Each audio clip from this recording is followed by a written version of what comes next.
As an MMA content creator who has been doing this for some time now, curses in this sport are very, very strong. So with that being said, take this with, just a grain of salt. Or not, okay? You're responsible with your own actions, okay? Bet the house on Gaethje if the fight happens. So let's start at the very beginning, where we will be going through a timeline of Ilia going through the same story beats as Conor McGregor's career, okay? First, it was his personality. Conor, do you know what wrestling is? I can rest my balls on your forehead. I'm gonna put my balls on your forehead. No, you can't knock me out.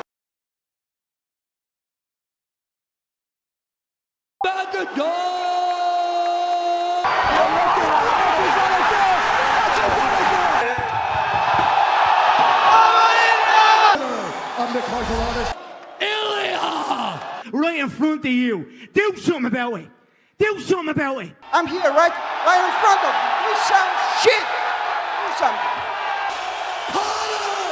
Champion of the world. Next is the amazing prospect saga. Okay, pretty much undefeated in the UFC and looking like he is levels above everyone else and no signs of stopping.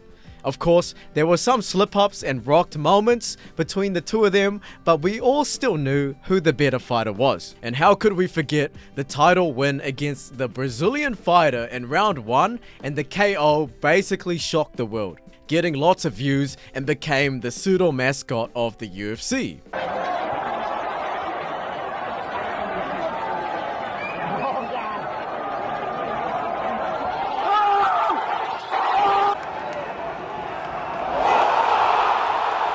Give it some time and we reach the next plot point. Ilia Topuria calls out the boxer Crawford. Okay, this is what he tweeted. You say you're an MMA fan and you don't even know who I am? Interesting. The first time we met, you told me, good luck this week with your fight. Your memory fails you. ... And soon your chin will too.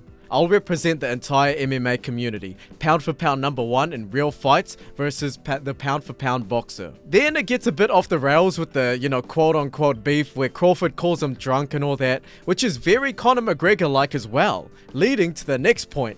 Ilia Topuria fucking loves wine.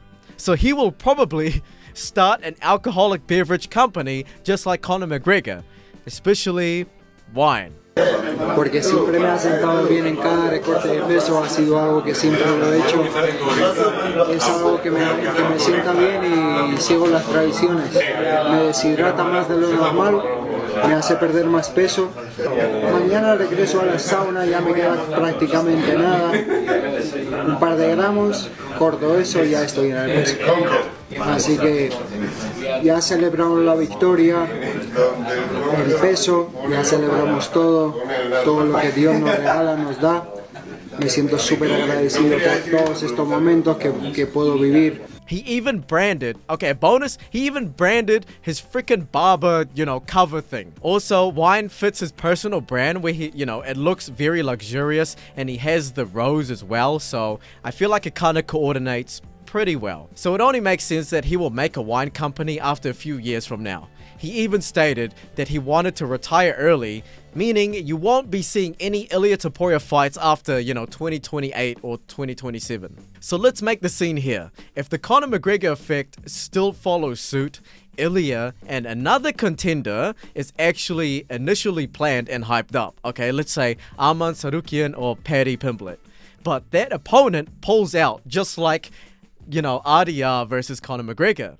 Then Gaethje, the modern day Nate Diaz, steps in to fight Ilia on short notice. So let's dive into the similarities of Gaethje and Nate Diaz. Gaethje and Nate are both fan favorites who love to brawl. And in terms of fighting years, I think they're in that veteran stage. Also, they aren't just willing. They are passionate to lose brain cells for our entertainment.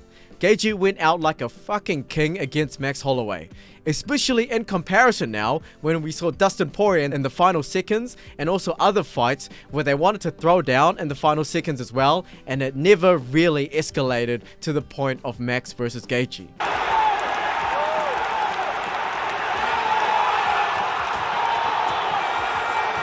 So yeah, if you don't care about who wins, you can still be happy that if this fight happens, Ilia versus Gaethje, it's going to be a finish of the century or one of the most entertaining fights of the decade. Nathan Gaethje's pressure is also very insane. Not that it would be, a giant obstacle for Ilia, since, Charles is also good at pressure as well. And unlike McGregor, Ilia has been in a 5-round fight before. He dominated Josh Emmett, and even further, he got the 10-7 round in one of the rounds. I think it was round 4, he got a 10-7, which is considerably more impressive than a finish in retrospect. But Gaethje is a bit smarter than Charles in the stand-up, in my personal opinion. Not to mention late game pressure, like Nate Diaz did against Leon Edwards in round 5, and how Justin Gaethje did against Tony Ferguson in round 5 as well. They have that late game power and cardio that the opponent might not expect. Also, they both are very experienced weed smokers. Is that a correlation to, being a good fighter? I don't know. Maybe if you're that type of person, maybe.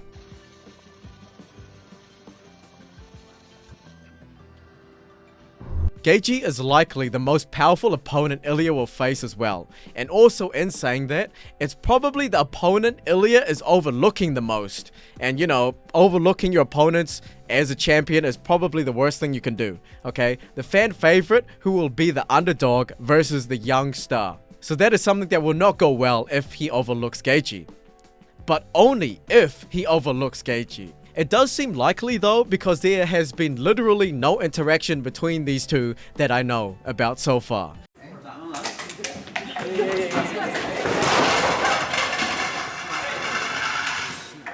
That shirt. Fuck you, bitch. Fuck you, bitch.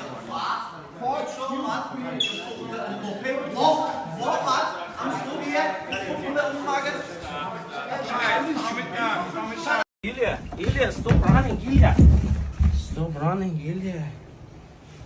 Good boy. I'll make it quick, no worries. Good boy, good boy. Better than Ilia. Besides the one-sidedness of Gaethje wanting a title shot, but that is more like Gaethje versus, the UFC matchmakers instead. And it's not really like beef. Ilia has had interactions with Islam, Ahmad Sarukian, and Paddy the Baddy mostly. So that is also an indicator that, Gaethje's style might sneak up on Ilia if they were to fight each other. Very similar to when Izzy found out, DDP pulled out of their initial fight and it got cancelled. It was the one that was meant to be in Perth. Izzy was just mad at DDP and was like, okay, Sean Strickland, you're in.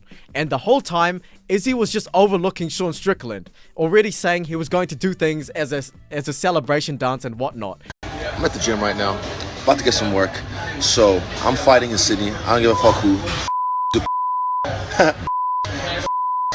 You're out. Strickland, you're in. Let's do the man dance. Show you how to really dance. As of this date, this fight is not confirmed, but recently, the UFC has been putting out full fights of Justin Gaethje and his highlights, so it can only mean it's building up to their fight.